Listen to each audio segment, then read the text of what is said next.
आज Doubtnut app download करें। Doubtnut पर अपने सभी गणित, रसायन विज्ञान, भौतिक विज्ञान और जीव विज्ञान के डाउट्स का करो सफाया। बस प्रश्न की फोटो खींचो, एक ही प्रश्न को क्रॉप करो और तुरंत वीडियो सोल्यूशन पाओ। अभी डाउनलोड करें। तो प्रश्न दिया हुआ है कि रेडियो एक्टिव पदार्थ की सक्रियता को परिभाषित कीजिए तथा इसका एसआई मात्रक लिखिए। और साथ साथ बोल रहा है कि रेडियो एक्टिव नाभिक से क्रमवार क्षय की श्रेणी ये है, मतलब कोई भी एलिमेंट है जिसमें इस प्रकार से क्षय हो रहा है और उसकी श्रेणियां हमें दी हुई हैं। तो प्रश्न कह रहा है कि जो D2 नाभिक प्राप्त हो रहा है, इस D2 को परमाणु क्रमांक और द्रव्यमान संख्या ज्ञात करिए।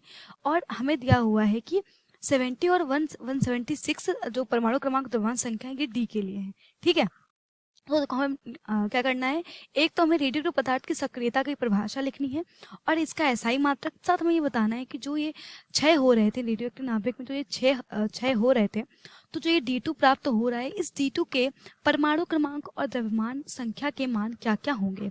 तो पहले तो हम परिभाषा लिख लेते हैं किसकी, सक्रियता की, रेडियो एक्टिव पदार्थ की सक्रियता। तो किसी भी रेडियो एक्टिव पदार्थ की सक्रियता का तात्पर्य क्या होता है, रेडियो एक्टिव पदार्थ के क्षय होने की दर। तो यही परिभाषा है रेडियो एक्टिव पदार्थ की सक्रियता की, कि रेडियो एक्टिव पदार्थ के क्षय होने की दर कहलाती है उस पदार्थ की सक्रियता जिसे हम दर्शाते हैं R से।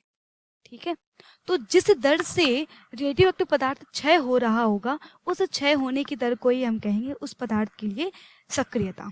ठीक है, और देखो अगर हम सक्रियता, रेडियो एक्टिव पदार्थ की जो सक्रियता है, अगर इसके लिए हम अगर अभीष्ट समीकरण देखें तो ये होता है R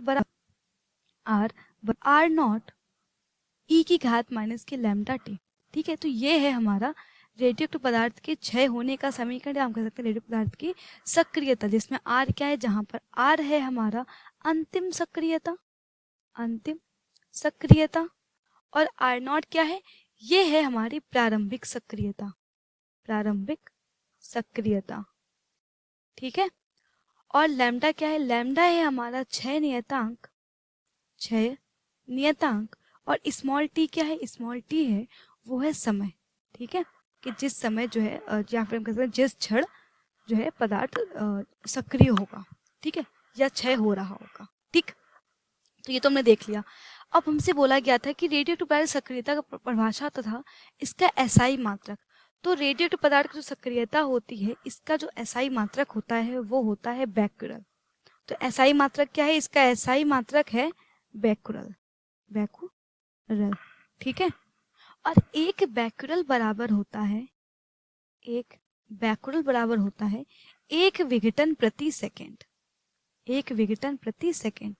तो एक सेकेंड में जो विघटन हो रहा होगा उससे हम कहेंगे एक बैक्यूरल। ठीक है, तो ये तुमने देख लिया, सक्रियता देख ली है, उसका मात्रक भी देख लिया। अब हम देखेंगे कि जो हमारा ये जो क्षय दिया हुआ था उसको देख लेते हैं। तो हमारा क्षय क्या है, ये है हमारा कोई डी है नाभिक, जिसमें क्या हो रहा है, शुरुआत में हो रहा है बीटा ऋण कण निकल रहा है, मतलब कि बीटा ऋण क्षय हो रहा है। फिर क्या हो रहा है, जो हमें दूसरा नाभिक प्राप्त हो रहा है D1, उस D1 के साथ क्या हो रहा है, फिर अल्फा क्षय हो रहा है, मतलब कि एक अल्फा कण निकल रहा है, और फिर हमें मिल रहा है D2 कण, D2 तत्व मिल रहा है, सॉरी। ठीक है, तो हमें इस D2 का मान ज्ञात करना है, D2 के लिए परमाणु क्रमांक और परमाणु भार ज्ञात करने हैं। ठीक है, तो देखो यहाँ पर क्या हो रहे हैं, यहाँ पर हम देख सकते हैं कि यहाँ पर दो क्षय हो रहे हैं। ठीक है, जब बीटा ऋण कण निकल रहा है और हमारा अल्फा कण निकल रहा है। ठीक है, तो हमारा बीटा ऋण कण हो गया और अल्फा कण हो गया। ठीक है, तो ये निकल रहे हैं, तो हमें बताना है कि यहाँ पर क्या होगा मान। ठीक है, तो हम मान लेते हैं कि हमारे पास कोई नाभिक है X। ठीक है, और देखो बोला है कि जो हमारा या फिर इसको D मान लेते हैं, कोई दिक्कत नहीं है। ठीक, इसको D मान लेते हैं, और इस D के जो परमाणु क्रमांक और जो परमाणु भार वो में दिए हुए हैं 71 और 176। 71 इसका परमाणु क्रमांक है और 176 इसका परमाणु भार है। तो हम एक एक देखेंगे प्रक्रिया। तो पहले क्या हो रहा है, बीटा ऋण कण निकल रहा है, मतलब कि ये कि क्या हो रहा है, बीटा क्षय हो रहा है।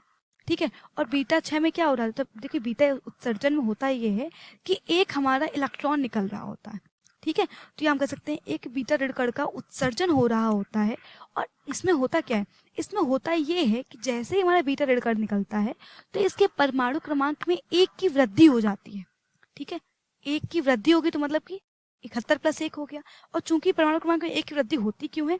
क्योंकि बीटा ऋण कण में जो नाभिक के भीतर एक न्यूट्रॉन